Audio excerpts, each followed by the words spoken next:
Good afternoon. I am Joe Hunk, and Vanderbilt got a dub last night against Mississippi Valley State, 75-36. In college basketball, the Commodores are going to be heading to SMU on Saturday at 5 o'clock. Now, the coaching carousel is getting heated up, and trust me, you're going to hear a lot about it throughout the day. Brian Kelly is leaving Notre Dame for LSU, and so everybody's looking to Jacksonville. And Urban Meyer and a source wanted to stay anonymous, spoke with the Associated Press, and said that the Jaguars head coach has no plans to return to college football. That is probably until he sees the salary. And today, pay attention because the transfer portal is going to have a bunch of new names added to it. Vanderbilt has already added 3 names to that, including Brandon Harris, Gabe Judy Lolly, and wide receiver Cam Johnson. For all your foundation repair and waterproofing needs, you need to go visit USSTN.com. Breaking news at once on your home for the Vols, the flagship station of your Tennessee Titans. This is 104.5 The Zone.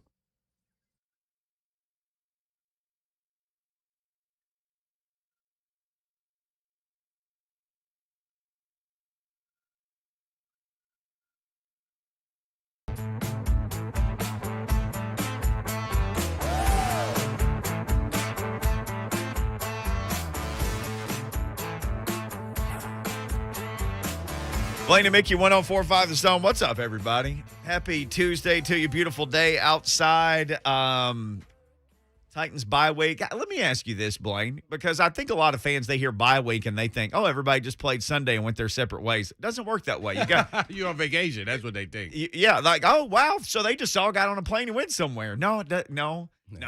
And they're still doing. They're down. I wish it was that way. Man, I did. Hey, man, we'll see y'all in a week. See ya. But it definitely is a breakaway, the mental break, the physical break. But you're still out there. You know, Fisher always had his method of madness. I never understood it until now, looking at it from this perspective, not playing, is he would let us go for like 3 days and then give us like 4 days off. And then we had to be back on Monday. Then we off on Tuesday, back to our regular schedule, then back to practice on Wednesday, then the following week. Right. So it was like Monday, Tuesday, Wednesday practice. Then he gives us Thursday, Friday, Saturday, Sunday, have to be back Monday. I'm like, dang, we could have had 7 days instead of, why we had to be back here Monday and when we're off on Tuesday again. Sure. That was a method of madness. Back to the routine. Mm-hmm. Back to it. So, a lot of guys who are injured won't be doing anything as far as the 4-day window once they get out. I don't know how they're set up, but that's how Coach Fisher did it. So, if you're injured, though, you can't go anywhere. You may get a day maybe or two, maybe Saturday, Sunday, depending on where you're at with your rehab and how close you are and everything else. But typically, injured guys don't get a lot of time off. So their job is more get it as well as you can. Keep coming to treatment. Keep doing that every day.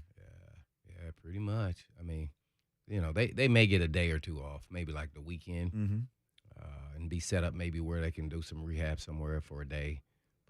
Or they'll give them things to do at home or wherever they're going to be for a couple of days. But they don't get the 4-day window like that now, especially if you're really close. If you're ways out, then they may get the 4 days. What was your MO for that? Because you were such a preparer, and I'm sure you were thinking about what was next. But were you able to actually unplug for 2, 3? If you were well enough to not be rehabbing, right. Were you able to just? I'm gonna actually forget about this for 3 or 4. Could you do it? Man, that is an exceptional question because I always thought I could, but man, you may be sitting on the beach somewhere and it just drifts. Back. Who we got next? What's going on? Who they have on their team? What offense do they like to run? Who's the coordinator? So the idle time makes you start thinking more and more about it, but still not watching the film. Right. Not, You didn't go that far. You didn't take any film with. Okay, it all right. Made me start, paying attention to that just at a casual because I really used to get mentally exhausted as well. So because of I'd love watching film. Mm-hmm. And so I would probably go back years and watch people's game film based off the coordinator. And so that was exhausting. And so I would take a good break from not watching film at all and kind of be a casual watcher of football from afar, whether it was NFL or college, because I wanted to prepare for guys coming into the league, know what they were about, and then just kind of still casually stay in it, but don't be all in and where you're studying your opponent. So I never did that. Yeah, but it was hard because you're still working out. I'm at the beach, and then I'm getting up at 7 or whatever, just whatever time I get up. Right. And then I go down to whatever gym they have. I make sure I can maybe do some spinning because that's kind of squatting. I'm not gonna be doing no squats or anything like that, power clean. So I'm gonna do some spinning, or I can get my legs like I'm riding some mountains, get some power going, and then I'm gonna lift weights, do my own little casual workout. But they got to have a solid gym so I can run. As a DB, you run for a living. Mm-hmm. That's it. So I'd get on there and make sure I was on point and do 10 sprints with 30-second rest, and I had to, reach at a certain point so I could stay right there at that level I need to be to turn it up. Yeah, so that happens. That's real talk. Now, I don't know what other guys do. I would think they're somewhere around there, but some guys just say, I'm not doing nothing. That's what I was going to say. And I believe that. And I disagree with that.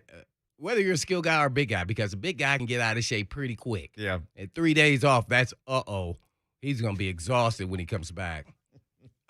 We start doing wind sprints and gassers and everything else. So, yeah. So I think most guys probably weren't quite as serious, as I was, but somewhere close to that.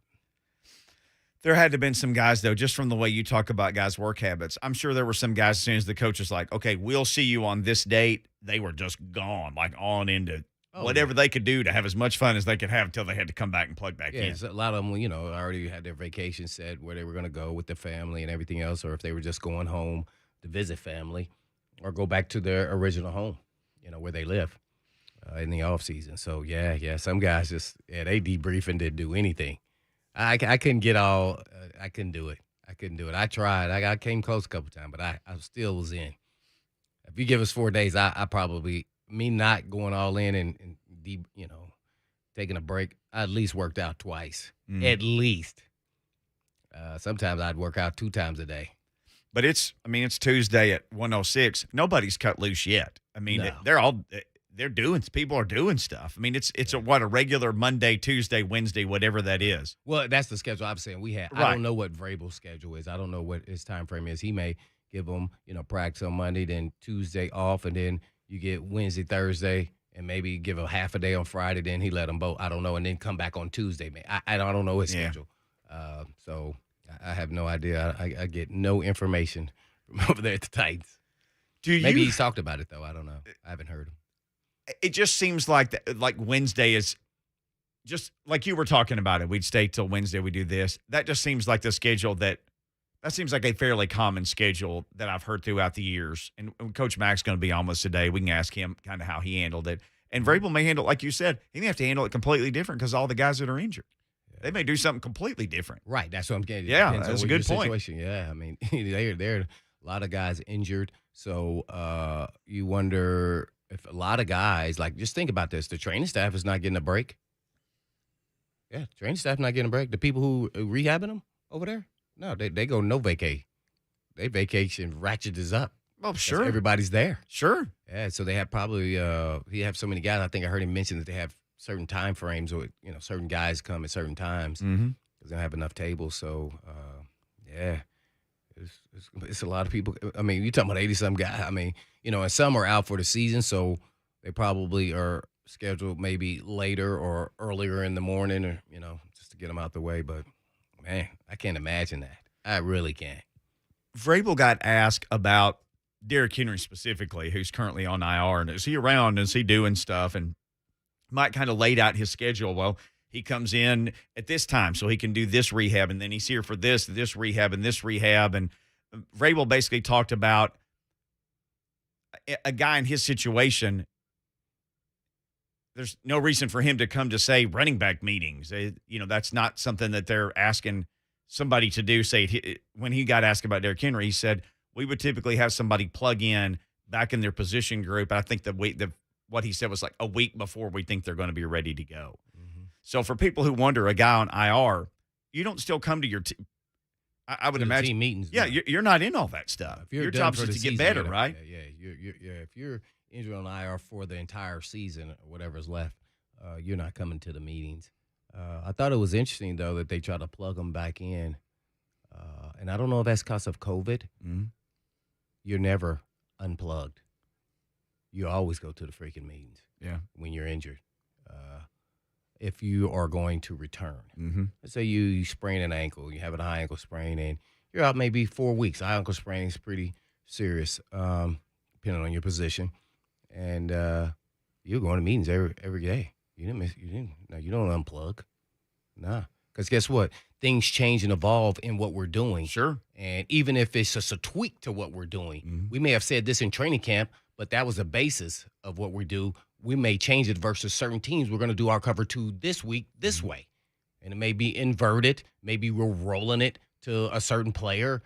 So, no. And they want them to see that because at some point, a coach may pull out of his bag, 5 weeks later, that call. Mm-hmm. And when you may not have practiced it a lot that week. Sure. It was 3 weeks ago.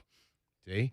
So, and I don't know that's because of COVID. That's I get it because they only have, so many spaces available and all the, transactions on IR and if you're up or not. So, no, that didn't happen with us with, no COVID. You were in those meetings. Yeah. Unless you were on IR for the season. Well, the current IR rules, I would hope they never changed them because it gives teams so much more roster flexibility. You think about it, because a team can now say, hey, we're going to IR you for 3 weeks, and then you can come back and finish the season. In the old days, like you were saying, if they put you on IR, bye, you done for the year. And the practice squad rules, you can elevate guys on Sunday. It's awesome. They got to still increase the rosters the last bit to me. I want to see more guys on the roster. Is 60 fair? I think that's probably where I would start. But they only dress 40-something? 48. No, you have to dress 60 to me. Yeah. That's why I want to take it to the next level. Not, 60, and then you go down to 53. Oh, I agree. I don't understand. I guess they want to see how you manage your roster and see how you can win games. But I think we're seeing it. This game, guys are getting bigger, stronger, fast. You're just seeing more injuries all over the place. I asked somebody once, why do they do that? And the explanation was everybody has the same number of players in theory, but if you've got 7 guys hurt and the other team only has 2, you shouldn't be able to play with 4 more players. Or if they've got 10 guys hurt and you've got 2, so the idea was just set a number below the roster number, in this case 48, and then everybody should be able to produce 48. But because the new rules with the practice squad, like you said, why not make the number bigger, like 60? Because if you had 7 guys hurt, you could bring 7 guys off the practice squad to play that week. You could do it. And and then you've been training them in your playbook on offense or defense, and that way they mix right in there. And you've watched them at practice, seen them develop. So yeah, I like that, but it probably won't get to that at 60, but maybe 53. You got to shoot for the stars and hopefully you come up a little sharp. There you go. Let's take one quick phone call. Spencer in Springfield wants to check in on the Mark Spain Real Estate Hotline. What's going on, Spencer?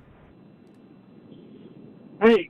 I'll keep it short and sweet. Appreciate you guys. My wife actually likes 3HL. I argue with her about you guys. Well, there's plenty of room to like everybody, man. Yeah, it's a big world. We were part of that, though. Yeah, once upon a time. Brake said last night on his show that he's actually out of there on Wednesday. Oh, is he? So it sounds like most of the guys are cutting out on Wednesday. I'll hang up. Okay. Gotcha. Good stuff. Appreciate the info. Yeah. So Wednesday Monday, Tuesday, again. Wednesday. Yeah. I wonder if he gave him Tuesday off. No, he didn't. He gave him Monday, Tuesday, Wednesday. I bet you. As you pointed out, though, if you got an injury and you're rehabbing, you're not going. You're going to stay back here and rehab the injury. Right? And the ones that you hate are the guys that you say, ooh, he may miss a week or he's not quite ready. When do you let those guys out? And a lot of times the coaches kind of are lenient more so to, all right, just do these rehab, send us some pictures, go to a certain place. Like Gronk with the T-shirts. All right. Well, no. Send us a picture of you got to go to running. a facility, and then we got to see that you know that you did some rehab here. So, yeah, that's good. That's good. I think it's perfect timing for them, especially with all the injuries. And I think they're mentally exhausted at this point in time. Oh. And the reason why I say that is, and it's just a guesstimate, because all the turnovers, that means you're losing concentration. You're not focused. I mean, you go from, last 2 weeks, 9? You said 9 turnovers? 9. Yeah, and no takeaways. Yep. So that's not been the MO of this team. So, yeah, I think a good break, refresh, and then come back, revitalized and ready to go and go all the way to the Super Bowl. That's what I would say, and win it. Get the team healthy. Heaven knows what the Yeah, and I'm concerned. I don't know who actually can be healthy in a week and a half. right. Because we went over that. Only you said Crookshank and Julio Jones will be eligible to come off the IR. They're the only two that can come back for the next game. And then Bud Dupree for Pittsburgh, then AJ for San Francisco. Yeah. But as long as you got one of those, studs out there, I think that helps. Absolutely. All right. Mike Wilson is set to join us next. We'll talk Vols with him as well, this bowl prep that'll start. Maybe he knows where the Vols are going to the bowl game. We'll talk about that. Coaching search stuff. We'll get into all that next. One quick note, though. Mark Stoops, for all you Kentucky fans, extended at Kentucky. Watch this again. Again. Mark Stoops. Hey, man, nobody seems to love their job more than that guy. So he'd been speculating some at Oklahoma. He loves his job? He must, because he won't leave. He's No, I totally disagree with that. 9-3 this year. He's extended through 2028. His agent told him that one of the schools called him, and he says, "Oh, okay, we'll give you a raise. We love you here." Yeah, well, he got his raise again. He did. Yeah. He's staying at Kentucky. There you go, Kentucky fans. Mike Wilson next. Blaine and Mickey.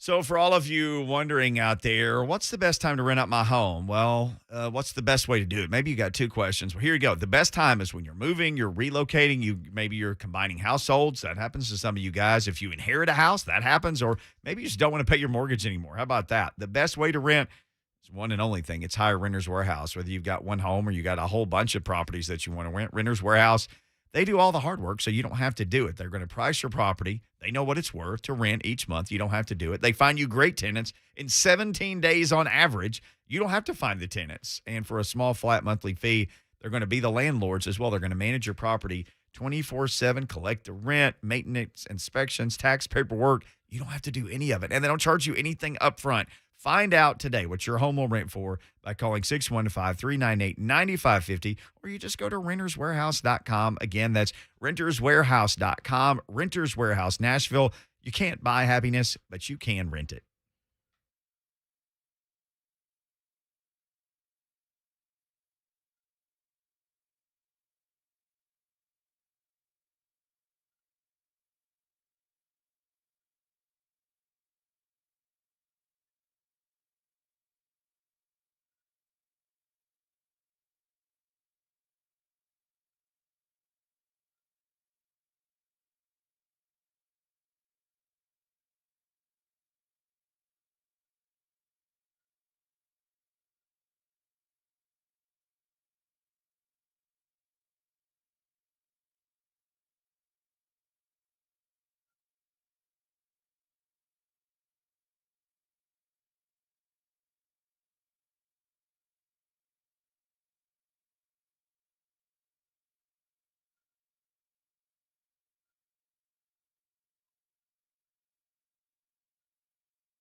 Blaine and Mickey, 104.5 The Zone, stepping into the danger zone here with Mike Wilson of the Knoxville News Sentinel. By Mike Wilson. Mike, are you feeling dangerous today after Thanksgiving here a couple days past? How you feeling? No, I'm always in neutral. It feels better this way.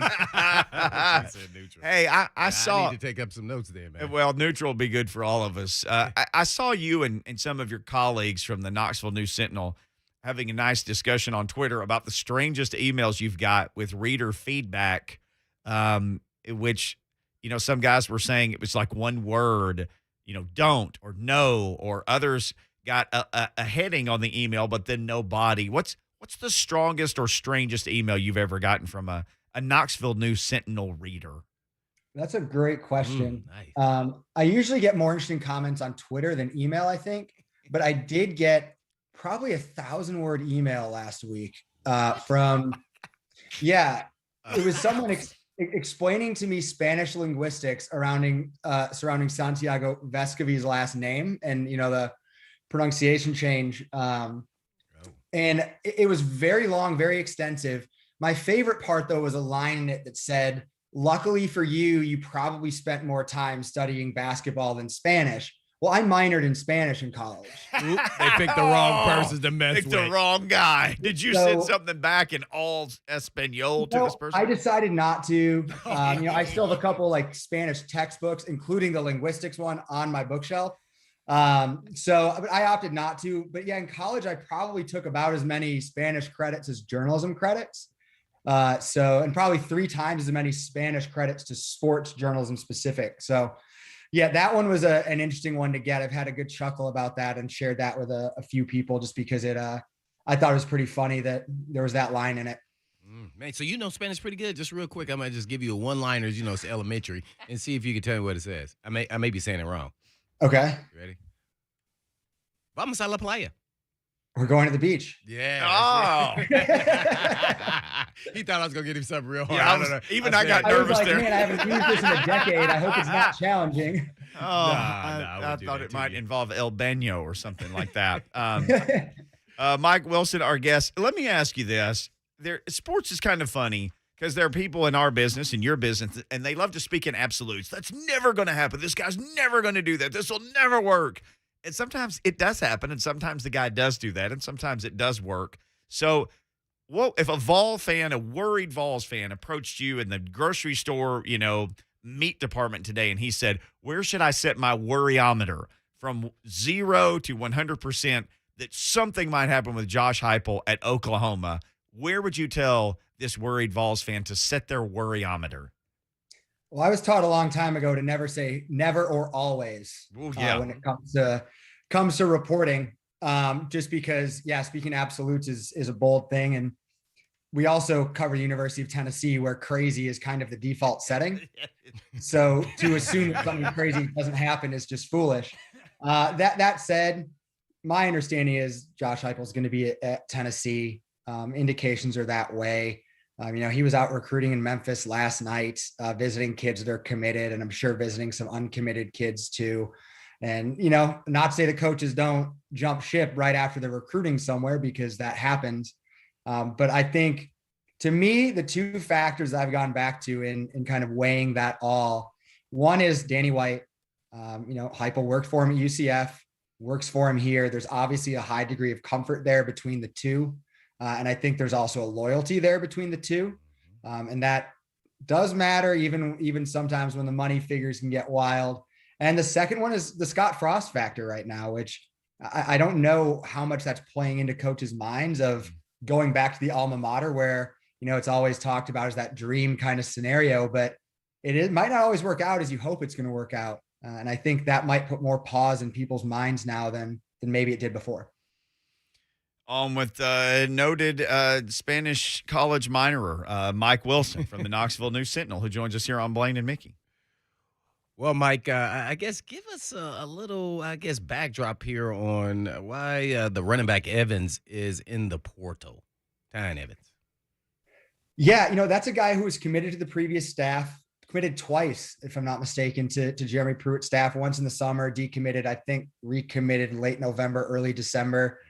I I don't have anything groundbreaking on that necessarily, but just didn't seem like it was the right fit in the end in terms of just an overall picture. Tennessee certainly has some running backs that were playing. Tyon Evans hadn't played in about a month, been battling a lot of injuries. You never know with kids what's going on. He's a South Carolina kid, almost went to South Carolina, maybe just wants to be closer to home. My money on him, if someone had said he won't be back next year, is he's going pro, late round draft pick kind of guy, get out there and try to earn some money.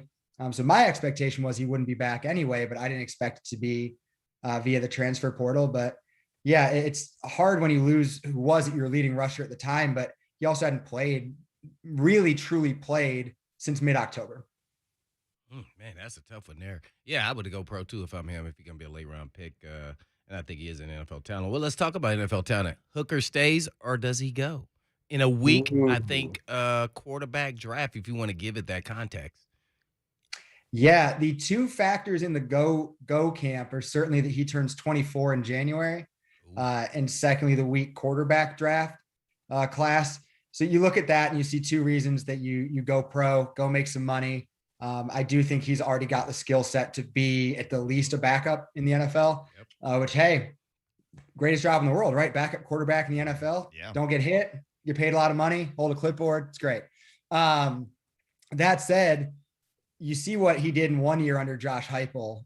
What could he do in a second year to boost himself? But the thing I always go back to with NFL guys, and I think this is probably a thought with a guy like Cedric Tillman too, is your stock better in a year than it is right now? And I don't know that it is for either of those guys. Yeah. But yeah, and Hooker kind of said, don't read in too much to not going through senior day. He said, just wait. Don't kind of try to read into those things. So hard to get a feeling for where he's at on that.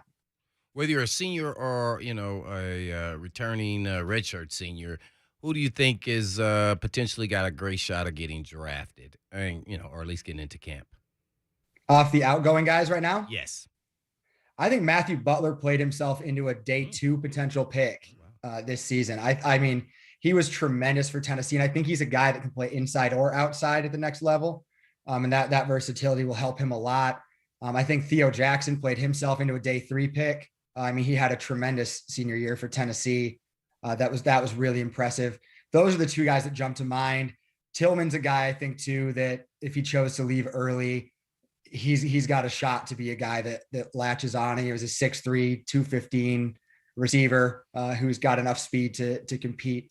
But yeah, out of the outgoing senior guys, Matthew Butler, Theo Jackson, I think made themselves a lot of money this season. Oh, right. Is Mays a senior or no? Mays is, and he's kind of the gimme to me. I thought we were talking about guys that improve their stock, not no, you're right. Gimme guys. Yeah, Theo Jackson, some guys. I mean, at least they'll get in camp. At worst case scenario, I guess it really doesn't matter with this context when we're just talking about the NFL. But who do you think will make all SEC in some form, first, second, third, even honorable mention? Yeah, I think Tillman's in that mix. I mean, he just had such a monster season. I certainly think Theo Jackson's in the competition, probably up near first team. Wow. And then Butler. I think Butler's a guy who's in that mix as well. I mean, those 3 guys had really consistent, nice seasons. I think Velus Jones probably has a shot as an all-purpose kind of guy. I mean, he put up big numbers in special teams and on offense. So there's some options there. I mean, Cade Mays is an offensive lineman. He was banged up a good bit, so didn't necessarily play in every game, but that's a guy that that opposing coaches really respect. And Hendon Hooker might be in that honorable mention mix just because the SEC has a Matt Corral and a Bryce Young. You're not really gonna jump those guys into the all SEC mix.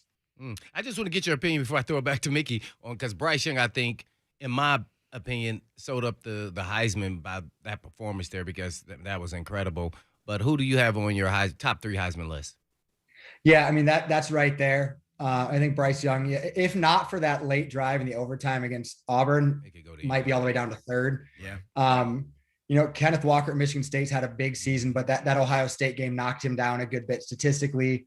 The name that I've been fascinated by this week is Aiden Hutchinson from Michigan. I mean, he destroyed Ohio State. I mean, he had 3 sacks, I think, which now he's the single season sacks record holder at Michigan, which has had a lot of good defensive linemen go through there. That's a guy that's in that mix. But yeah, I think Bryce Young put himself in that position. And Jordan Davis, you're going to get that name obviously in there too, but it seems like it always goes back to a quarterback. Always done. We're on with Mike Wilson from Knoxville News Sentinel. You've mentioned him a couple times, maybe three. Cedric Tillman. Was he your biggest surprise this year? Because the dude came in with 8 catches, and he's sitting at 57 for 931 and 9 TDs right now. They said he was slow. Yeah. That's getting it You know, done.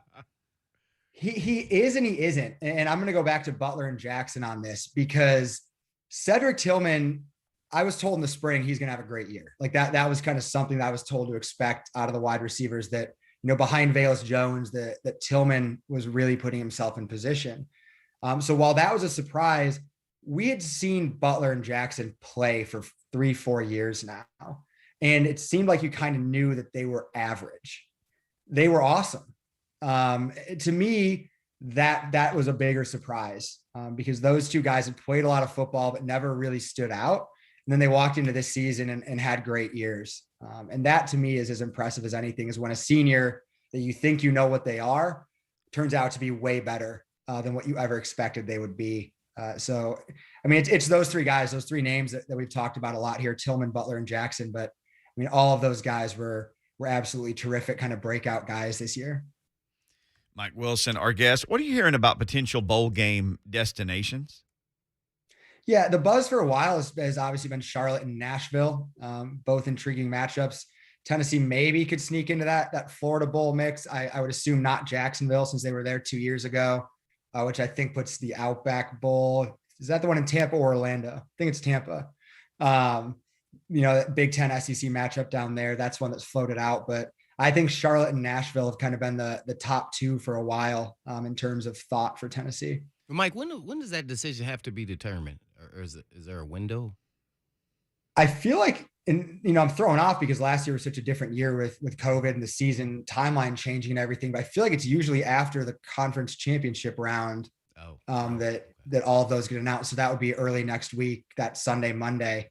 I feel like those usually are announced the Sunday after that. But yeah, it's been 2 years since we've had that normal calendar. So that's my memory of it, though, is that everything comes out that day after the conference championships. Thank God for normal calendars. Signing day coming up early signing day, which is basically signing day now. Anything big on the horizon? Anything news? Anything you're really looking at as we're couple-ish weeks out? I mean, Tennessee's class has moved up a little bit. Yeah. Landed Rodney Harrison's kid last night. Yep. I think he's 2022, if I'm not mistaken. So that class is starting to add some more pieces, and I'm going to be very interested to see what Tennessee does in these next 2 weeks. Because Heupel walked in here now, went 7-5 in his first year with, I mean, as disrespectful as this is in a way, with leftovers from last year's team because of how many guys left, and put together a very competitive team that played hard, played well, put some guys into the NFL now that probably weren't a year ago. You got a lot to sell in the recruiting trail right now. Yeah. So I'm very interested to see how Tennessee closes this class, just given the momentum on the field. And there's also that interesting factor of all of these schools with coaching changes.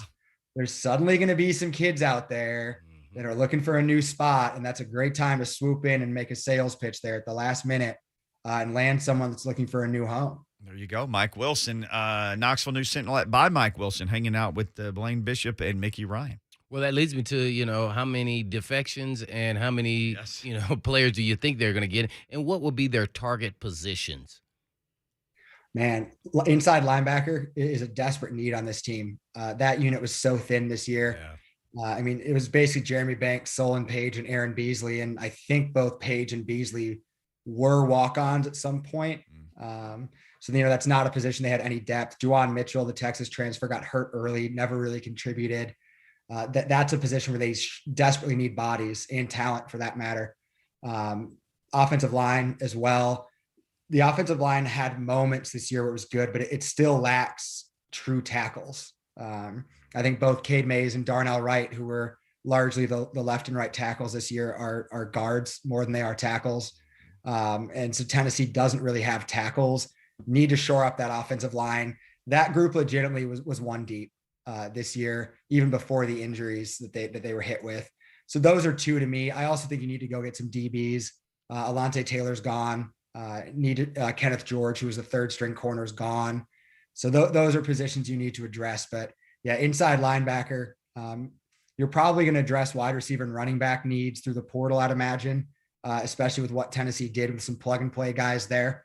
But yeah, on the high school recruiting trail, you need some young, talented linebackers, offensive line that you can develop. But I also think you have to hit the portal for a lot of those needs as well. I guess what small percentage do you think will be some guys in the portal? Yeah, good question. I mean, obviously, Tyon Evans was the guy there, and the portal has been a wild place the last 48 hours. It's just with TP a lot of time. people. It's TP time now, Mike. Man, it is a different world right now, and I think what's changing with that too is just the number of people on rosters because of that extra COVID year. You kind of got a log jam at positions at a lot of schools, so a lot more guys are going to hop in the portal than is normal. Tennessee's going to have some. I mean, everyone's going to have some, but I think with the way that Heupel and his staff addressed the portal last year, I think you're going to see them do better in getting guys there than losing guys there, and that's how it has to be. I mean, Michigan State, went 10-2 this year, did a great job filling needs with the portal. And I think that's the same kind of thing that you're going to see Tennessee do is really get in there and get after guys there. But I don't know how many they'll lose, but I'm sure there's going to be some just because that's the way it goes. No doubt about it. Now, will they address, and maybe the SEC, maybe the NCAA, this cramping rule, man, these injuries? Because, hey, man, that you get this offense out of rhythm. That's the key. And then they kind of sputter until they get back into rhythm. So that's a strategy deal. And do you think the NCAA or the SEC will do anything about it this offseason? That's kind of the comment you hear from coaches when you get those questions about cramping and fake injuries is just, some rule change has to be made because a lot of those guys are out for one play back in. And I mean, everyone's guilty of it. I don't think there's a school out there that doesn't have that happening. Don't tell Iowa fans I said that. They have a really hard time with that, apparently. Believe they went off on Penn State this year for that because Iowa's fast-paced offense is known to break land speed record. Right. That's something that at some point has to be addressed because the way that offense is played these days is so much of that tempo, especially at Tennessee, who does it as fast, if not faster than anyone else.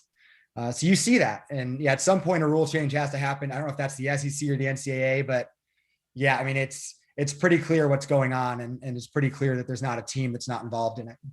I have to ask you, any update on the investigation, the status of it or anything? Nothing, right? Nothing. What do you think is going to happen? Nothing at this point. The latest was last month where Tennessee said they're not going to impose a bowl ban, but hinted at the notion that there could be or have been actions taken kind of in that area of the alleged violations, which were largely focused on recruiting. So that seems to be the thought, but yeah, nothing since that news that Tennessee would not self-impose a bowl ban. Yeah, you always say you're more a basketball, baseball guy. So I'm gonna ask you a basketball question since I have not been watching Tennessee basketball. Kind of give us an overview because I will start watching it this weekend.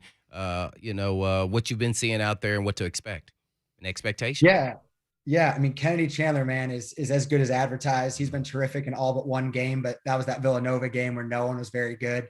I think Santiago Vescovi is absolutely playing the best of anyone on that team right now. And he was the guy in the offseason that everyone talked about as being ready to break out. And he's done nothing but back that talk up. I think the key to this team we're seeing is Olivier Kamwa and Brandon Huntley Hatfield is that second group of post players with John Fulkerson. How those guys develop is going to be really important because Tennessee is a little thin in the front court. But if those guys can really steady out and they can get healthy, because Josiah Jordan-James is battling some stuff right now, get that guy healthy, get those big men rolling. I mean, you see a lot of potential with this team to score the ball well. I think defense is the key for how far they're going to go this season because they don't look quite as stout defensively as some of the previous Tennessee teams we've seen, but they can score the ball, man. And that's kind of the name of the game. The man who knows all, Mike Wilson. That's right. He always scores on this show. Mike, thank you, man. People need to be following you at by Mike Wilson or anywhere they consume the Knoxville News Sentinel. Thank you, sir. We'll talk again soon. Appreciate it, Mike. Yeah, thank you guys for having me on. Yes, sir. Always. Mike Wilson. Always fun to have him on. All right. When we come back, I have a stat that will make Blaine happy and sad. You'll be happy and sad. You have to pick one. Which makes you happier or more sad? I'll share that with you next while you prepare yourself emotionally. We'll be right back. Oh, that sounds like a sad.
Blaine and Mickey, 104.5 The Zone. Shout out to the Rocky Top Insider crew. Tweeting out a link to our podcast from yesterday, by the way. Go check it out. We had John Bryce on, and he just unfurled so much information about these coaching searches. And then Rise, we're leaving.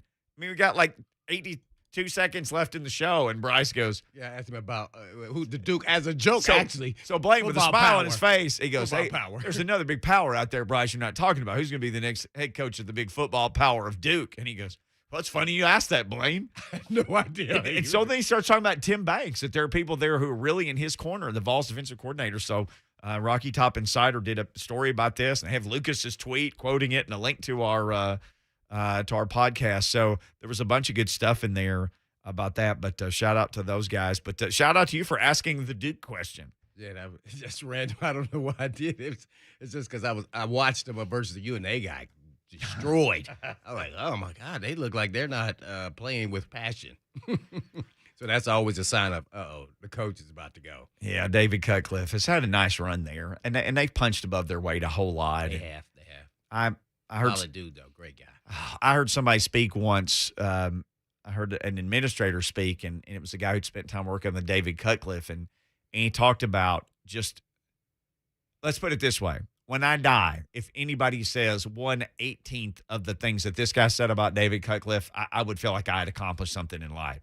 I mean, it was just amazing what he said. And I know Trooper Taylor really well, which Tennessee fans know Trooper as well. He was Arkansas State, Tennessee, well-traveled assistant, but Trooper loved working with him too. Yeah. So he'd been over there with him. Yeah, with Duke too. Yeah, I think his son is in the scouting department here with the Titans. Blaze Taylor, yeah. And Blaze was a fantastic football player. Mm-hmm. Boy, he was a great punt returner. He was a great defensive back. But, yeah, he is. He's worked. Thank you. Look at Blaine shouting out Arkansas State people. Thank you, Blaine. That's he played at A-State. You didn't even mean to do it. I've programmed you now to shout out Arkansas State. Here we go. Very unfortunate. Well, hey, when you sat down yesterday, I congratulated Ball State. They're bowl eligible. Yeah. They've got to that 6 wins. As I pumped the brakes, it says that there's possibilities you don't go to a bowl. But there's like 8 teams in the MAC who are eligible for a bowl. A lot of projections saying that projections are saying they're going to go to the Cure Bowl or something like that. You know where that is? Boca Raton. No. Where? That's what. No, Orlando. Orlando. I knew I was close. Hey, man. Hey. Yeah, I think, yeah. I may have to be gone for a couple days. I'll come with you. Yeah. We'll all go. We'll just do the show. I know some people. Oh, you do?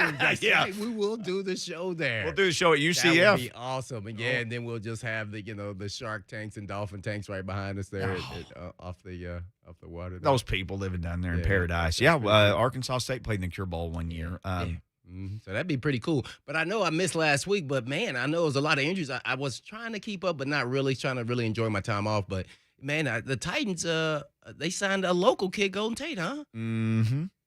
So you think he's gonna be eligible to dress when they come back? Will they leave him? They actually need him, don't they? Boy, they needed him yesterday, didn't? What's yesterday? They needed him Sunday, but yeah, he didn't dress. Did he? He did not dress. Stayed on the practice squad, but still got to learn the plays and everything. Still got to learn, but this gives him. Well, that gave him last week Me limited. Too. Well, he signed Wednesday, so it gives you Wednesday, Thursday, Friday, Saturday. But then that gives you all of this week, and then another week before the next game. But I mean, if it's me though, and this is off week, and I live here locally, I'm not saying that he lives here, but he could stay and see family. Based here, yeah, he's grew up based here.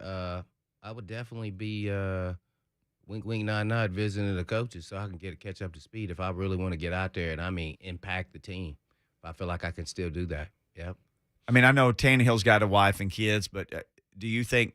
I mean, could you see him saying, "Hey, Nick Westbrook-Akina and Dez Fitzpatrick and Golden Tate, we got to go somewhere and throw. Well, you can throw over here you can go down there. You don't have to stay away." Would you throw with those cats if you could? Well, I would. I know you would. I think Tannehill is like that, but I don't know about at this time. But the sense of urgency about what just happened in this game in the last 2 weeks, I think would make him want to do that. Now, he may still maybe he'll have them, maybe he'll pay for them wherever he's going to meet. Yeah. For a day or two. Yeah, okay. Mm-hmm. Yeah, that's what I would do. We were wondering about the Vols bowl destination or any team's bowl destination. Don Davenport, who works for SEC Network, texted me and said, we'll know Sunday. Oh. So she's saying Sunday is the day that all will be revealed. Oh, okay, yeah, because, That's what I was told at Ball State. Sunday. All right, so just so everybody, I was like, Sunday? you're on pins and needles. You will I was know like, by well, Sunday. That's a possibility that may not happen. I mean, you at the end of the totem pole, you may barely squeak in, or you barely If miss. you squeaked into the Cure Bowl, though, come on, man. It's the first bowl, I think, of the bowl season. Oh, that means you're going to be December down there 17th. checking the fax machine because you got guys signing while you're down there prepping. Oh, yeah. Yeah. Yeah, See, right. that's what people don't think. Oh, they love early signing day. Well, if you're a Sunbelt school or MAC, you play in a bowl game, you're literally at a bowl site with the fax machine waiting for the letters to come in. Oh, 'Cause you go down there, 4 days in advance or so. yeah. So they would be in Orlando. But here's the thing: if you're the coach, hey man, you play in this case, if it's Ball State, hey, you want to play in a bowl game? And you want to come to Florida? You want to come down to Florida and play in a bowl game? You can do that at Ball State. Yeah. I mean, I've watched coaches do that. I've stood next to coaches making those phone calls from bowl sites. Of course, it was like, you want to come to Mobile, Alabama in January? Well, you play at Arkansas State. I'm like, I don't know how well that's going to ring. How much can you have high school players that commit and come to the bowl game? Now, I don't know what I don't remember. I don't remember them hosting recruits, but I remember them calling everybody from the bowl Who's site. committed there? That's what Everyone who's committed, yeah. And anybody at that, because this was before early signing day. This Mm-hmm. was when it used to be, in the next year. All right, before we take our break, this will make you happy and sad. Are you ready? Oh, okay. Yeah. We need to turn this into a segment. I really like this for the fans. Something that could make you happy and sad. Hey, that's man. Wow. I wonder what that is. I mean, first thing that comes to mind is It's Titans related. oh, okay, yeah. But I was just gonna say in general, I always think of my wife and my dog. Don't answer this. Which one makes you happy and which one makes you sad? Please don't answer I that. know my wife is not Please listening. don't But answer. Well, the someone is dog's going not to tell listening. her what I just said. Trust me. It usually is a 2-day window. If after 2 days go by and she hadn't said anything, nobody told her. All right. I don't even know how to. I was thinking I'm going to write this down, but I don't even know how to get into Oh, it. man. Okay. Mickey's red. We talked a lot about Dylan Radens.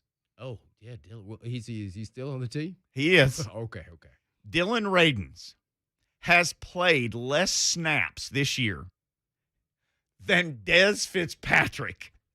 He has played. So you can be happy that Dez has worked his way in, or you can be sad that he didn't even get activated until week 10, and he's played more snaps than Dylan Radens. Okay, I'm gonna defend the Titans on this one. Just Okay. real quick, and you can shut it down.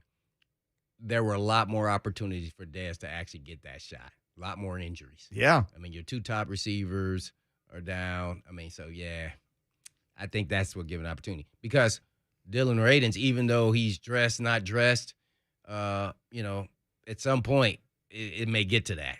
It was getting real close. I mean, I thought really he was going to have a chance to start in one of these games. Well, if something happens to Brewer or he doesn't come off IR, whatever. Well, you got 11.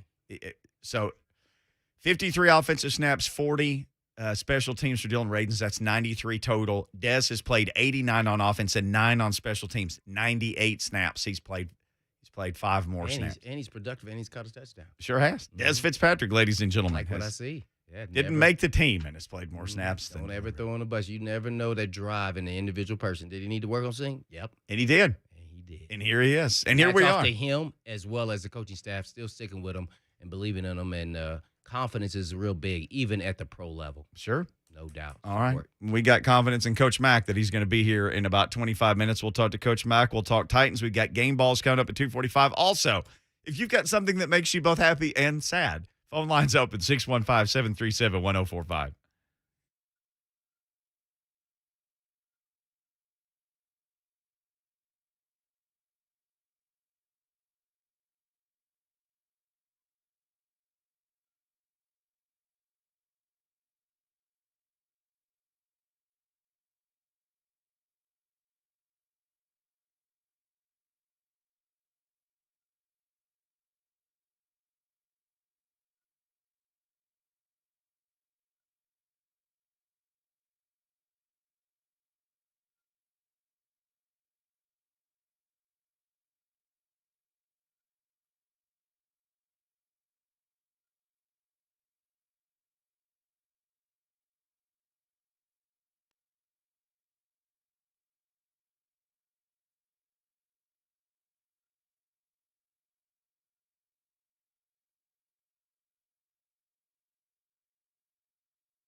No Titans news? That's all right. No big deal. We've got coaching carousel as well as college football news. Good afternoon. I am Joe Hunk. We know about Brian Kelly. He is leaving Notre Dame for LSU, but who is going to be the next coach at Notre Dame? Well, according to an anonymous source to the AP, it is not going to be Urban Meyer. Apparently, this anonymous source says that he is committed to Jacksonville and has no plans of returning to college football, unless there are really good bars. Mark Stoops has agreed to a contract extension at Kentucky, so he's not going anywhere. That contract is going to run through June of 2028, and he has got guaranteed extensions for if he gets 7 wins, if he gets 10 wins, and there's a ton of incentives. And make sure that you are paying attention to the transfer portal today because a ton of players have already went in from the SEC. Sean Shivers, Elijah Canyon, as well as Caleb Johnson have went in from Auburn, from Vanderbilt. You've got 3 ingoing as well. Brandon Harris, as well as Gabe Judy, Lolly, and wide receiver Cam Johnson. For all your foundation repair waterproofing needs, though, you need to go visit our friends at USSTN.com. Breaking news at once on your home for the Vols, the flagship station for your Tennessee Titans. This is 104.5 The Zone.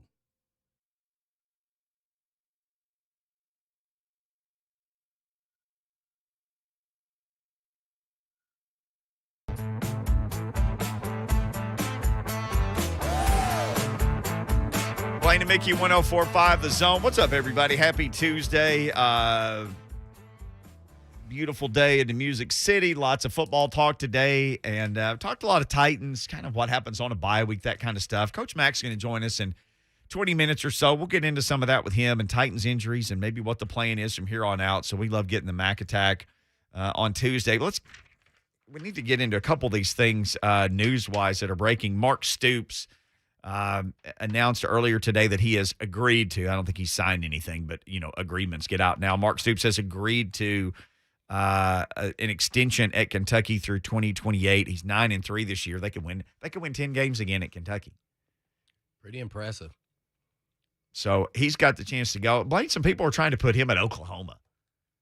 His brother's the interim coach, and that's why he got the extension. Oh, sure. Oh yeah. They called my agent. They just said, "Hey, hi," and they hung up. Right, but extension. Yeah, I mean, all you need now is just the threat of somebody calling you to get an extension. Hey, Administrator Blaine Bishop, because you're a tough AD. We've established this. I wouldn't have been one for very long. So, Administrator Blaine Bishop, you see like Bruce Feldman start mentioning Mark Stoops. You're Mitch Barnhart. Are you going to walk down the hall and go, "Okay, man, I'm going to extend you"?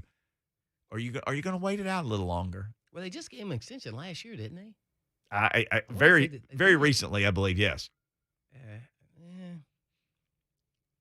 I'm probably I really like him there. I'm the AD. He's my guy. I'm going to say, how about we increase your secondary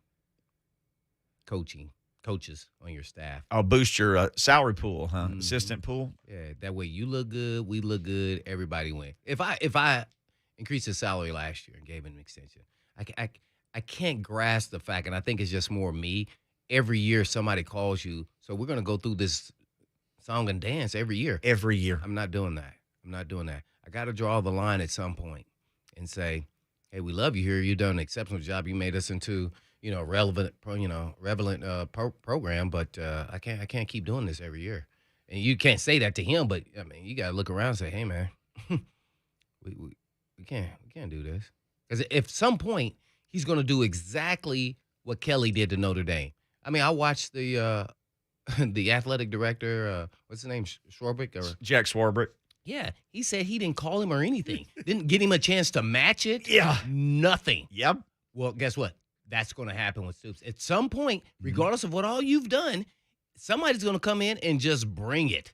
And, he deserves it, man. He's a great X's and O guy. He's built this program from the ground up. And somebody's going to, the money they're throwing around now, when you say 10 years, like $95, $100 million, you go, what? And that's everybody. Yeah. And everybody. And James Franklin gets an extension. Everybody's getting more money. So do you expect to do that? So you need to talk to administration. That way you can say, hey, either we're going to go all in and then we're not going to come back to the table. Right. Year after year after year. We're either going to give you the big one or we're just gonna keep paying you whatever he's making, $6 million or whatever the number is.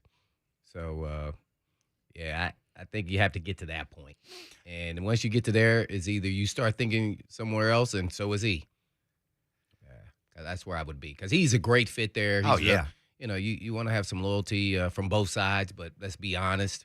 What are we trying to accomplish here? And, hey, man, just imagine every time I would have in my contract, if I'm the athletic director, every time one of the coaches asks me for a bump and an extension, I get a bump and an extension. Well, you're tied to what they do. Yeah. But my salary isn't. No. Because, they're making quadruple what I'm making if I'm the athletic director. More than that, yeah. But, he's much more popular and impacts the money at the university than I do. My decision to hire him was the biggest one, but they look past all that. The president of Oklahoma and the AD, the president was doing an interview with the Oklahoma athletic writer. He says that the president said that he and Joe Castiglione were in talks for weeks about a contract extension for Lincoln Riley, and they found out he was leaving for USC. He told the reporter, "We found out when you did." Even Lincoln Riley, just like you said, "Hey, man, let's go." Which surprises me, because as an AD, I worked in that world, I would want to have such a regular conversation with my coaches that they would feel like they could tell me anything. Now, that's a pretty big thing to tell you, but they didn't find out from him. They basically just found out like everybody else on found social media, probably. Yeah, his bosses told a reporter, "We found out when you did." That's rough. And I don't like that. I don't either. I really don't. For any coach, I don't care who you are. I just feel like you should be upfront and honest. And hey, this is what I've been offered. I understand if I have to move on, but I just wanted to be out of respect for you. Sure. Who hired me, or has been paying me to let you know this is what's going on. And then he can ask me if if he can match it, or if not, you say, "Nah, I think it's time for a change." And sure, to me, that's the kind of conversation. That's stand-up guys. To me, I'm real big on that. To me, that's just cowardly. I'm not. I don't wish them any good luck after that. That's a tough business for sure. But it's just, and they'll look at it as just business. Oh, sure. But in my mind, to me, I look at it as respect. Me too. Yeah, you didn't really even respect me then. Go. Even come to me and tell me, Right. regardless of, not even about matching, just that you're going to leave. Right. Who does that? So I can prepare. So I don't get a call from an athletic writer, and I don't even know that you're gone. That's not giving you respect. Yeah, We that's got- what I think you got to tell them. Let's get Wildcat from White House People do it all the time. is calling in to talk about Mark Stoops. What's going on, Wildcat? Hey, long time, guys. Appreciate it. I'm going to try to keep this short and sweet. But one thing about Mark Stoops is that he's a very loyal guy, kind of like Grable. And so what he's been doing there for the past 5 years, when I worked at University of Kentucky in sports video, they truly believe what they're doing there. They really believe that they can actually go to the SEC championship game and all that. Mark Stoops has upgraded their facilities and whatnot, and now he's demanding a bigger recruiting budget and a new indoor facility from Mitch Barnhart. So I think that Mark Stoops is going to stay for at least another 5 to 10 years, because they really do believe that they're going to go somewhere. I mean, they got Barry Brown from Pearl Cone, a 4-star wide receiver recruited by Alabama, and the Wade twins. I mean, they have nothing but momentum. So, I mean, if Tennessee fans wants him to leave or whatever, it ain't going to happen. It's just not going to happen, guys. I just want to let y'all know that. Thank you, Yeah, Wildcat. yeah. And I would play on that as an athletic director and use that as leverage. I don't think he's going to leave. Sure. To make, if he's just going to leave for making $500,000 more, well, we can give you some incentives or something. Right. Get half of that. Yeah, because I think he's all in. He's all invested. He's all Kentucky. Too much invested. Got one more phone call. This is anonymous, it says, from Anchorage. I have no idea what this is about. Anonymous from Anchorage. You are on Blaine and Mickey. What's going on? The guy's going to tell me I need to be fired. Yes, sir. I got a question. Do college recruits really still send their commitments in via fax machine? Oh, I don't think they do. No, it's more of a joke than anything, but Right. they have up until recently. Okay. You said something about it a couple of segments ago. Just that they got to fire up the fax machine at the bowl game. Yeah, it's just Yeah. more a figure of speech, meaning they're going to get their letters of intent that day. Right. Right, and that's the early sign of day. I It didn't got you. used to Thank be you, that guys. way. Appreciate it. Yes, Yeah. sir. Oh yeah. I mean, there's other ways to do I it know. now. But even if when I But came, you got to remember, if somebody turns on the radio, they hear that they didn't hear think, the whole "What? backdrop. Yeah, right. fax machine. Yeah, when It's when been I was obsolete working for a as while. when I was working as associate AD, we still got them on a fax. They had to take the fax machines out of like a closet and plug them in that day. Right. It was a real thing that happened on How do you Earth. think they go about the process now? Just an email, or Twitter, or social media? Or It, something? it would have to be via. We have a college athlete, Brett, who's producing today. How did you handle yours for golf? I used a fax machine. I graduated. I did high school 2015, and I Okay. graduated there. And mine was still a fax machine then. Now there was more to it. There's digital stuff. They emailed it to you. Right. You printed it out and all that. But the way I sent it back in through the athletic director at school and the university was through a fax machine. 2015. 2015. Okay. Yep. All right. See, I like I said, it's not that long ago in the past that it was the fax machine. So sorry if we freaked anybody out about that. If you're like the guy who sells toner for fax machines, you're like, we're back, baby. Well, what I was getting at is I was asking more so if you're at a bowl game and that is commitment day, Yeah. how's that process done today? And if they have to do it, I don't even think the fax machine's there. So I'm thinking they're doing email, sign it, take a picture, or attach it and send it back. The way people do documents today, it'd have to be stuff like that because you can close a house that way, taking pictures of things and sending them electronically. So, yeah, it'd have to be electronic. But there you go. 2015. College golfer right there, sending it in on a fax machine. We never fax anything to Coach Mack.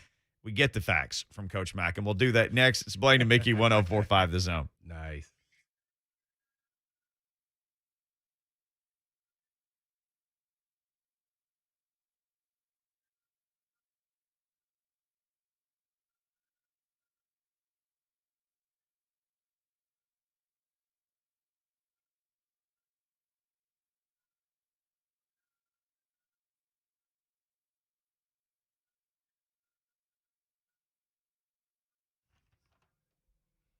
How many nasty waiting rooms have you walked into while waiting on your vehicle repair?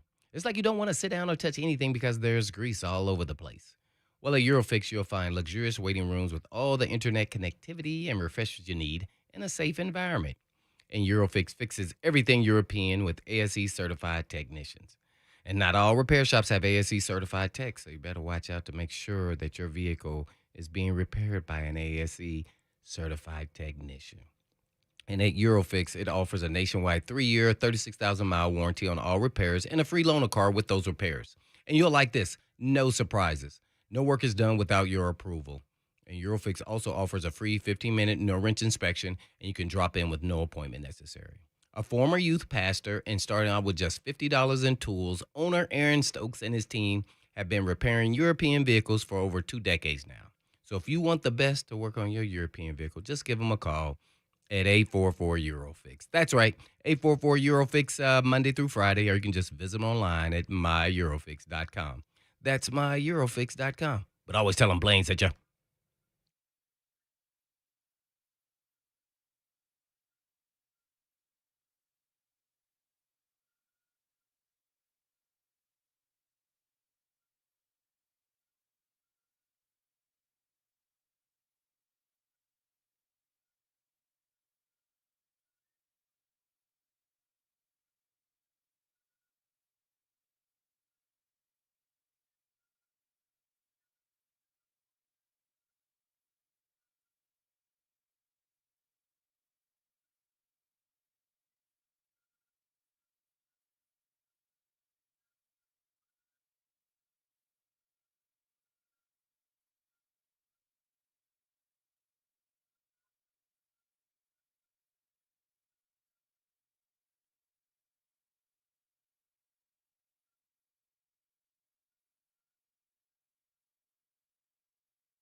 Blaine and Mickey, 1045 The Zone. You hear that music, it only means one thing. It means Coach Dave McGinnis said to join us here. Coach Mack, each week, same time, always on Tuesday afternoon, the second hour of the program. And looks like we got him locked and loaded. Coach Mack, how in the world are you doing? Did you have a good Coach Mack Thanksgiving?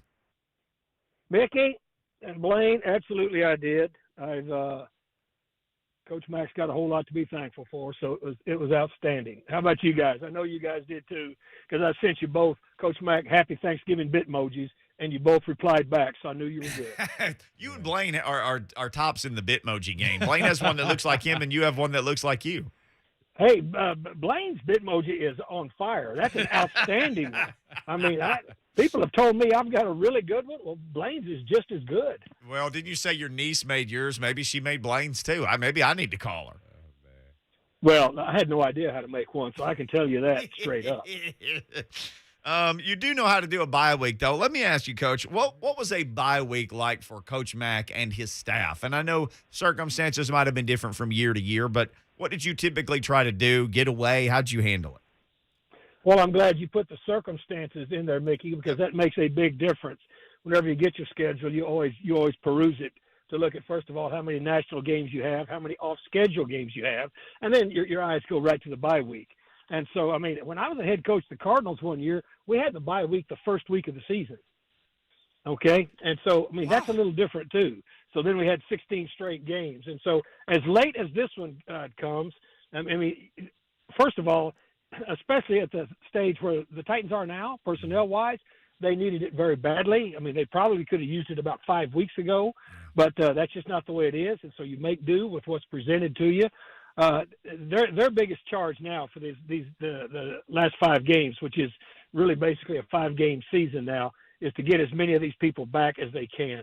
I really think have reached about a tipping point as far as being able to bring other people in and be able to try to manufacture, some things.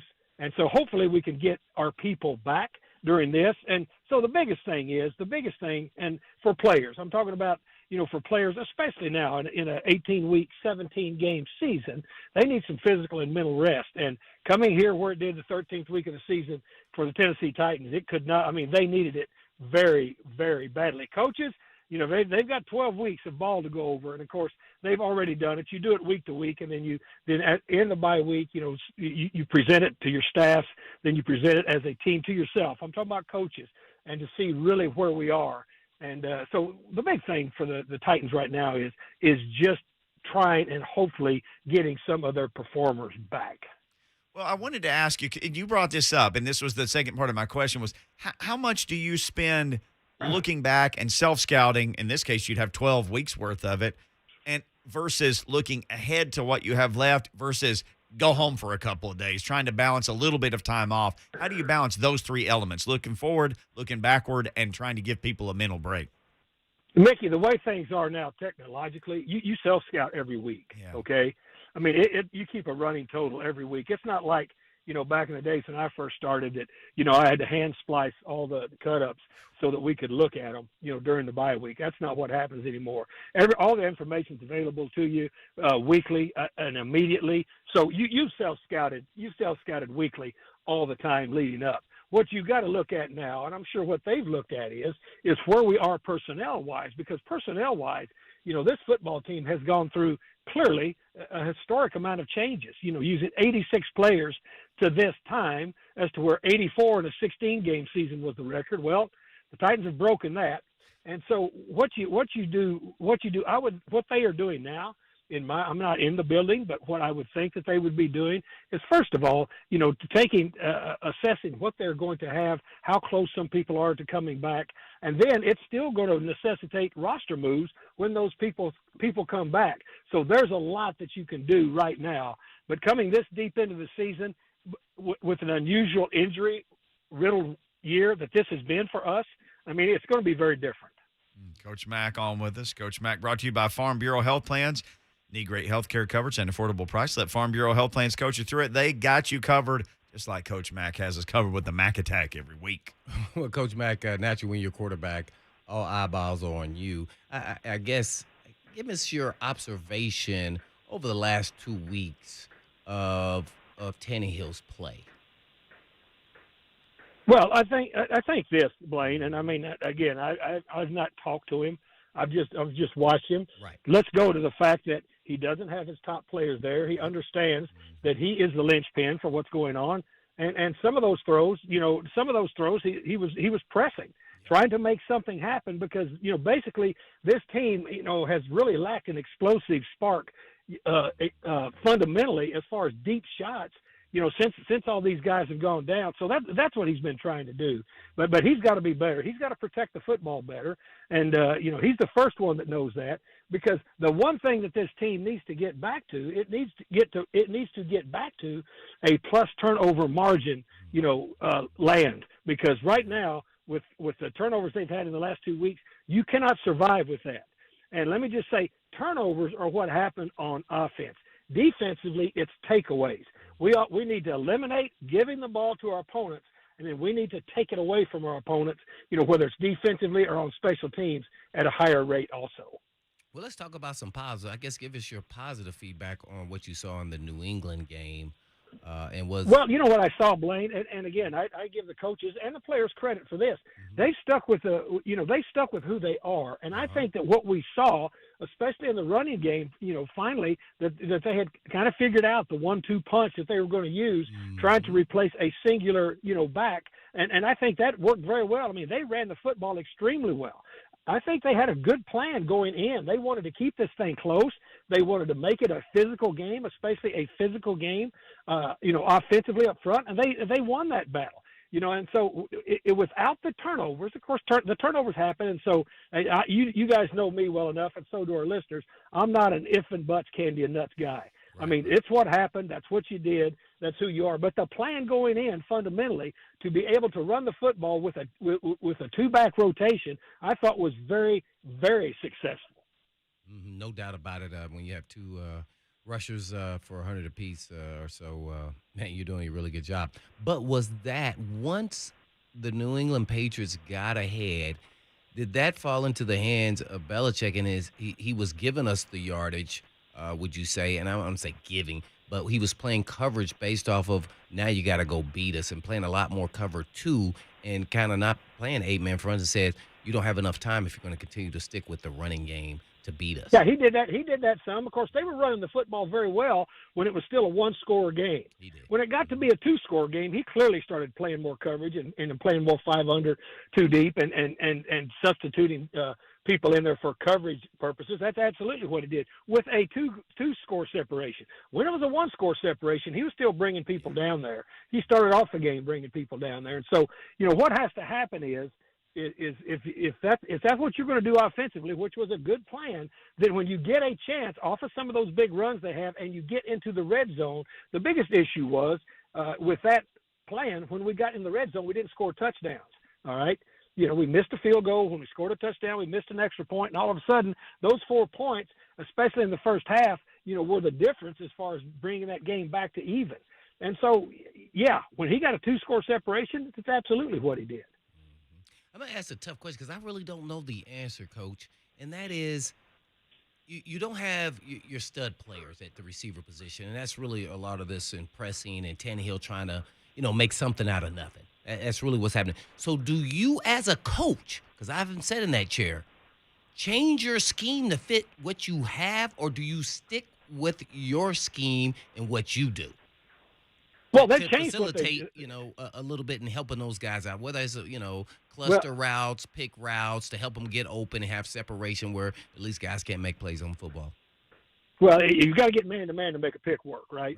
Right. That first of all has Right. to happen. You have to get man. The touchdown that they didn't call a touchdown, that was clearly a touchdown, that was a rub route. Yep, that was a 2-man stack rub route. So if you get man-to-man, sure, you don't go completely away from what you're doing, but you adjust it to the capabilities of the people that you have. I mean, we missed a couple of shots, that were open. And so, yes, absolutely. I mean, you are going to adapt what you do to the capabilities of the player you have. players you have, you don't necessarily junk everything, but sure, you've got to adapt it because I mean what A.J. Brown does and what Julio does and what Marcus Johnson did is different than what these other guys can do. So you've got to keep it within the realm of what they can do. But at the end of the day, if you're going to throw the football, you've got to protect the cylinder and you've got to get separation. You've got to get separation. That's what it comes down to. Well, with Coach Mack giving us the Mack attack. Coach, Bud Dupree, I know he doesn't have sack numbers, but obviously when he plays, he affects what's going on. They're a different defense with him. He's a fantastic player, even as he battles back through injuries. But what was New England able to do? I know the Titans got 2 sacks in the game. One came from Byard. How did they do such a good job of neutralizing any kind of real pass rush threat? Most of it was play action max protection. Yeah. If you looked at it, those shots down the field were play action max protection. Against zone defense, they had time to throw. The Titans did not affect the cylinder enough. Yeah. Okay, on their passing game. But that's what Mac Jones and that's what Josh McDaniel has been doing with Mac Jones the entire time. Run it just enough, go play action max protection, have a third receiver leak out, and then the screen game. They hurt us with the screen game. All right, when we started to generate a rush, they hurt us with the screen game. Whenever they felt like we might be bringing more than 4, a couple of times you saw that the screens hurt us a lot on the perimeter because of that. And if Jeffrey Simmons, to me, makes 3 amazing plays on screens running from inside out, yes. And he was the primary tackler. If he doesn't make those might have gone for longer. But that's what they were doing.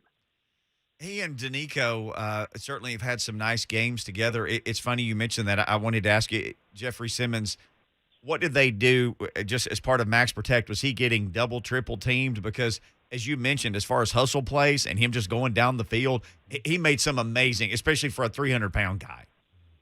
Look, when I talk max protection and I talk play action protection, Mickey, most of the time it's slide protection, and you're sliding towards the person that you not only want to bump down on, but you want to give outside help to. Sure. That's where you don't double team a guy in the passing game. Just straight up have somebody sitting waiting for him when he comes. You bump him down to somebody else, and then you build a backside wall. And then you either bring a tight end across or a running back or whoever away from the slide to be able to block the edge. Sure. And then you move your pocket away from that edge where they are coming across to. That's what you do.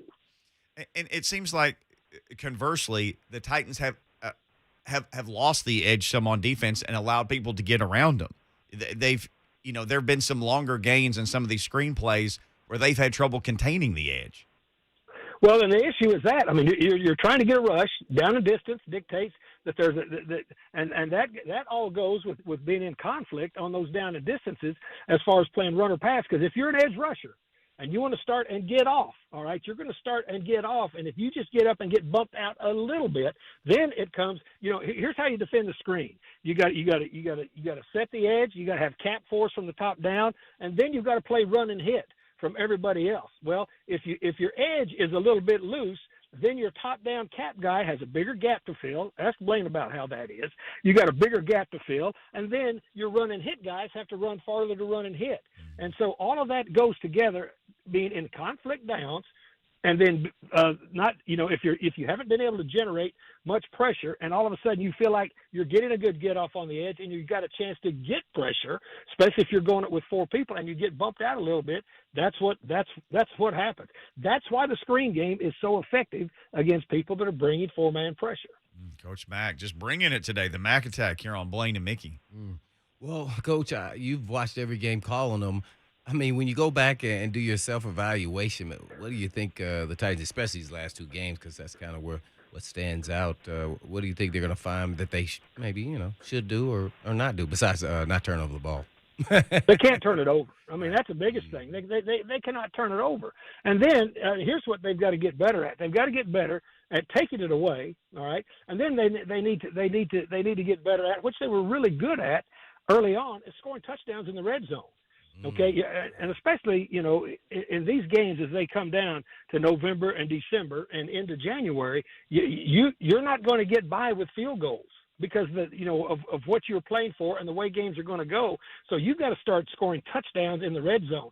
They moved it fairly decently, down in the red zone, but they, when you miss a kick and you hit the right upright twice and those types of things. And then here's the other thing that you can't do, Blaine. You can't have penalties on special teams that all of a sudden from the opening kickoff make a change of 37 yards difference in field position.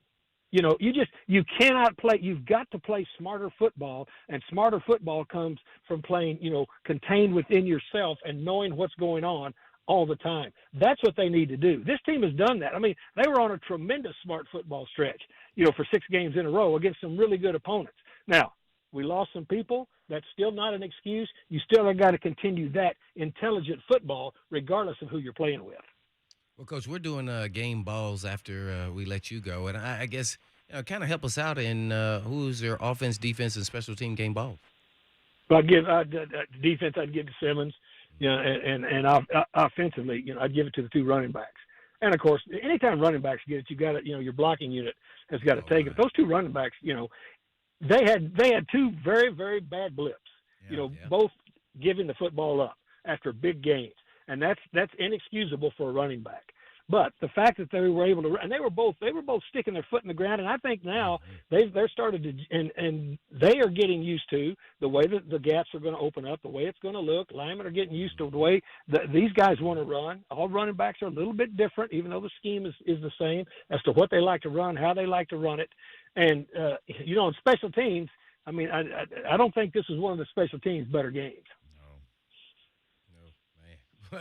Well, I was going to go with Kern, but that was the easy choice. I don't even know if that was the answer. That's why I needed your help. Yeah, well, let me tell you something. Brett Kern is veteran enough, and you know this, Blaine. Of course, you know this. When you're on a team, if you lose the game, you don't get any game balls, right? Yeah. Right. So if you give Brett Kern one after a loss, he probably might give it back to you. Well, I hope not, but I get what you're saying there, Coach. I guess besides, the turnovers and everything else, what is your view of Mac Jones? I really liked him in college, and he has this quirky way about him and his confidence about him that I really like. And he's a better athlete than people want to give him credit for. I watched him really close a couple games ago, and he impressed me, and he continues to impress me. What were your observations of him? Well, I mean, I thought the same thing coming out. I mean, of course, he's not as athletic as those guys that were taken before him. I do a lot of national shows on radio, guys, and prior to playing this game, people ask me, do you think Mac Jones would have been as efficient if somebody would have taken him earlier? And I said no, because he'd have been going to worse teams. Mm-hmm. This was, taking 15 with the New England Patriots was the perfect place to go. How could you go to a more stable situation, especially for a quarterback? And then plus, this team that Belichick put together, he did not like missing the playoffs last year. So he goes out and jettisons everybody and then gets a couple of COVID guys back and then spends $160 million guaranteed to refurbish what's going on. And then Josh McDaniel and look, Mac Jones is doing exactly for Bill Belichick what he did for Nick Saban, right? Mm-hmm. He's doing exactly what he's doing. He's orchestrating the offense, and he's playing within himself, and he's not turning it over, which is huge for a rookie quarterback. Well, Coach Mack giving us the Mac attack. Hey, Coach, I know he's on the practice squad now and hasn't played this year in a game, but Golden Tate at his best, you've seen him play in his career because he's been around a long time. What could Titans fans maybe see from him in this Titans offense? What are the things that he does that you think, gosh, that could be helpful here? Yeah, well, as I said, I haven't seen Golden Tate as of late, and and I'm not going to speculate on what he is now. If you want to ask me what he was, when I vetted him and then I played against him, sure. I coached against him several times. He's a great slot receiver. He's an incredible slot receiver. He's a really, really good change of direction guy inside. He's a nuanced route runner, but inside he was, when he was brand new, he was hard to stop. The other thing about him is, even though he's slighter in stature, he's a really tough hands catcher. I mean, that's what he has been during his career.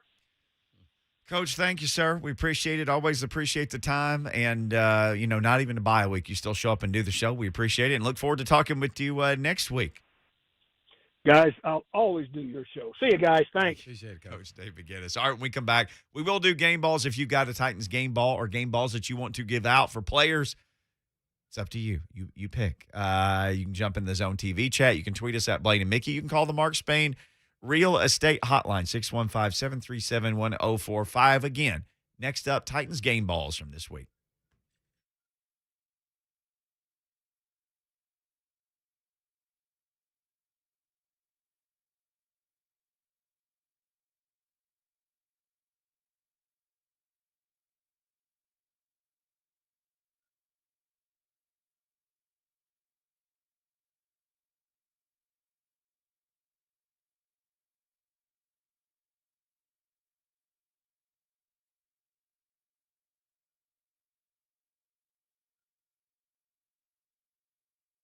Ryan Kelly, the home loan expert, on the line with me. Ryan, I was in the real estate business 13 years, and I'll tell you, I wouldn't put anybody in my car that wasn't pre-qualified. People need to understand, especially in a market like this, why you have to be pre-qualified. Absolutely. Right now, the real estate market is hot. We know that.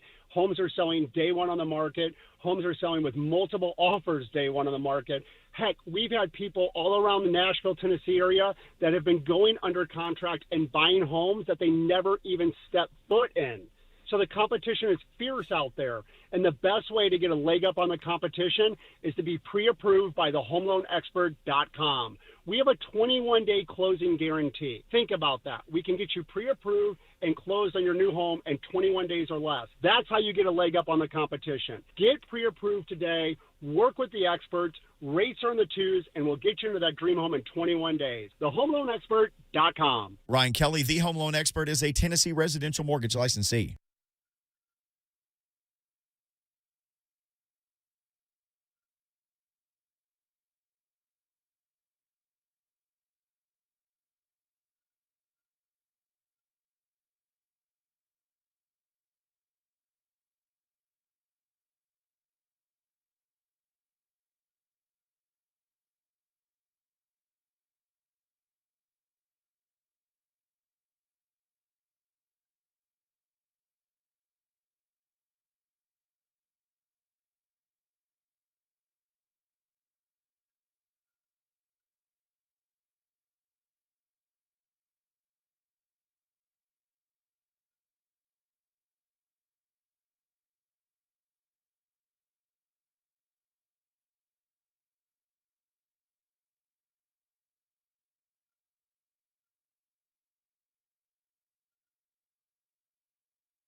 Blaine and Mickey, 104.5, The Zone. We'll give our game balls. We asked this question. It's pretty good. We asked this question on the Blaine and Mickey Twitter account. Blaine was interested in this. What's a sports moment that made you happy and sad? Because I said I had a stat for him, and it was the stat that Des Fitzpatrick is playing more, but he's now actually played more than Dylan Radins in a limited number of weeks. So it's like, are you sad about Dylan Radins, or are you happy about Des Fitzpatrick? So we asked this question on the Blaine and Mickey Twitter. Tony Duncan says, this one, I was both happy and sad. I know a guy who was playing for the Rams then, and like everyone around here, I'm a Titans fan, and it's nice getting tackled at the end of the Super Bowl. So he had a friend on the Rams, but he was rooting for the Titans, so he's happy and sad. Oh, I can give you mine onto that note. Making a boyhood dream, getting a chance to play in the Super Bowl, but also sad that we lost. Yep. Yeah, I mean, man, you dream of something and thinking it could happen, and then it does happen. And then now you didn't get to finish it. Michael Jordan's 6th NBA championship ring, says Adam, watching the end of an era. That's a good one. A bunch of Jordan fans, because you knew then it was over. Tech Man on Twitter says, February 2nd, 2019, Tennessee Tech versus Murray State, the biggest crowd I've ever seen in the Hooper Eblen Center, and I got to see Ja Morant up close and personal. Sad because we lost. Happy because it was an amazing game. He said, I may have also yelled at Ja that he was overrated. He is not overrated. He is whatever he is rated. Yeah, he's definitely one of the best point guards in the NBA. Oh, my gosh. He's so good. And he's in the perfect place in Memphis. That just couldn't have worked any better. He got hurt, too.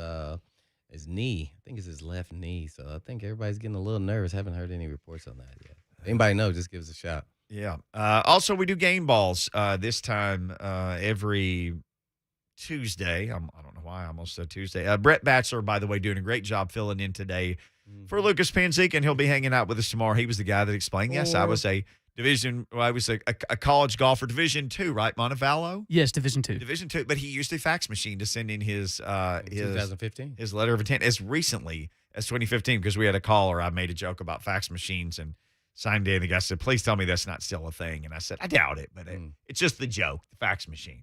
I'm going to say this is not your favorite player, but what did you think about what the Tiger Woods interview? Did you watch it? What do you think he didn't sound like he's trying to come back, but just a little bit and just play golf here or there. It was cool to see him talk again. He's not going to come back anytime soon. And he made that happen. What he said is he kind of related to Ben Hogan when Ben Hogan, is a long time ago, got hurt, kind of like in the same instance that Tiger did, tried to come back. Tiger said, I'm not going to play a full schedule, but I'll come back. I'll play, this tournament. Then I'll wait 3-4 months. I'll play this tournament. Just when I feel ready to play, then I'll play, but I'm not going to be full-time again. Yeah. Well, he also said he'll never be that player again and going up the hill to, aspire to be the best like he did in the past. He said it's not the same. His body is just never will be. Ravaged. Yeah, when he got up, walked away, he still was limping.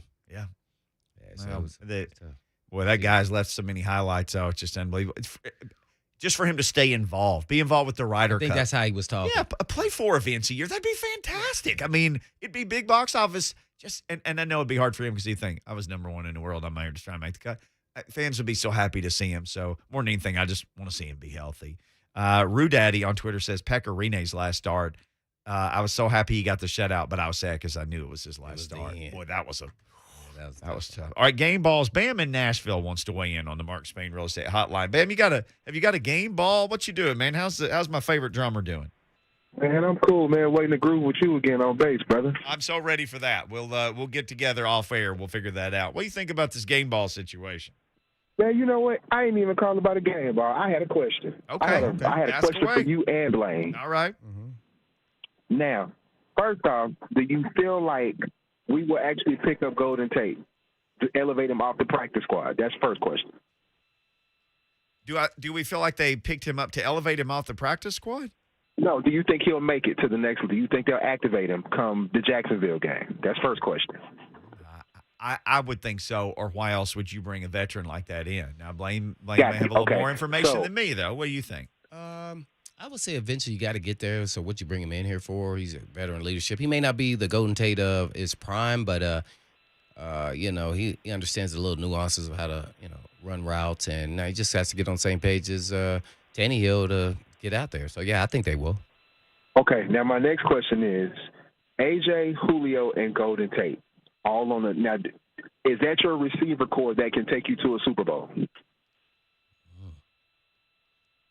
KJ and Julio, that's a Hall of Famer and a Pro Bowler. And then Golden Tate, who's been a rock-solid player, depending on how much is left. Pro Bowler also as a returner, too. Yeah, in the slot? Yeah, I think you can win with that, no doubt. Yeah. Yeah. I think you can go to the Super Bowl for that. That's all that matters now. If we can just get Henry back somewhere in there and then get Blaine Bishop to come back for one season for the rest of the season on defense, I think we can win with the hitman coming back. What you think about that, Blaine? Yeah, I think I could come back and be some assistance in coaching. Thank you, Bam. Good hearing from you, man. Appreciate you, man. All right. Bam can kill it on the drums. All right, game balls. We got about a minute left or so, Blaine Bishop. Who you got this week? I know they didn't win. I know it was a tough game. It's always tough for me. That's why I was trying to get some help from Coach Mack. But Kern was my special team. I thought he did a good job. Game ball, he hinted on some of the O-line, just the O-line. You have 200-yard rushers. I think you have to give it to them. And then Dylan Cole, I thought he did a really good job for Monty Rice. Yeah. He didn't hurt the team. So, and he possibly could have made some game-changing plays. Yeah. Just came up a little short. So I thought he did really well on defense. I also did O-line. I picked the whole offensive line. We do not consult beforehand, so there's no surprises here. I agree. When you run for 270, the line deserves some credit. On defense, I kind of flipped a coin between Big Jeff and Christian Fulton. I love Big Jeff's hustle plays. I wish he could have gotten up that cylinder I like those two, though. a little bit more, but he had fantastic.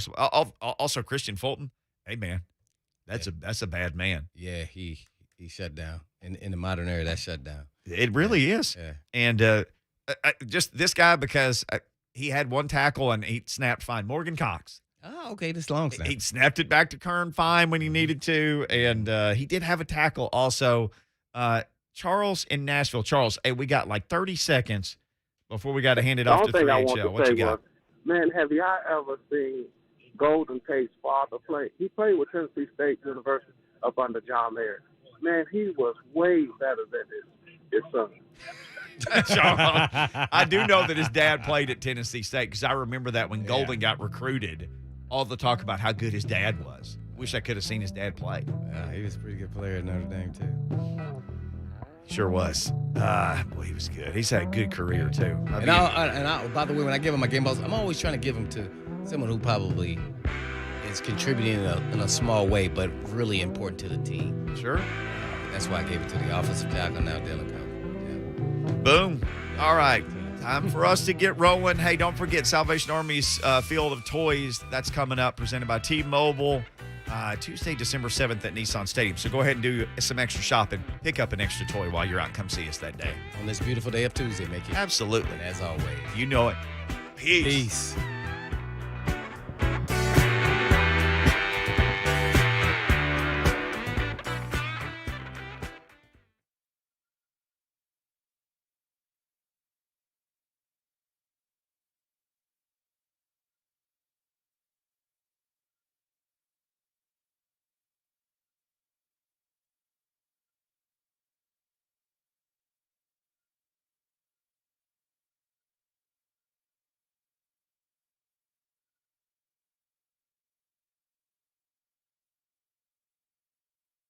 So for all of you wondering out there, what's the best time to rent out my home? Well, what's the best way to do it? Maybe you got two questions. Well, here you go. The best time is when you're moving, you're relocating, maybe you're combining households. That happens.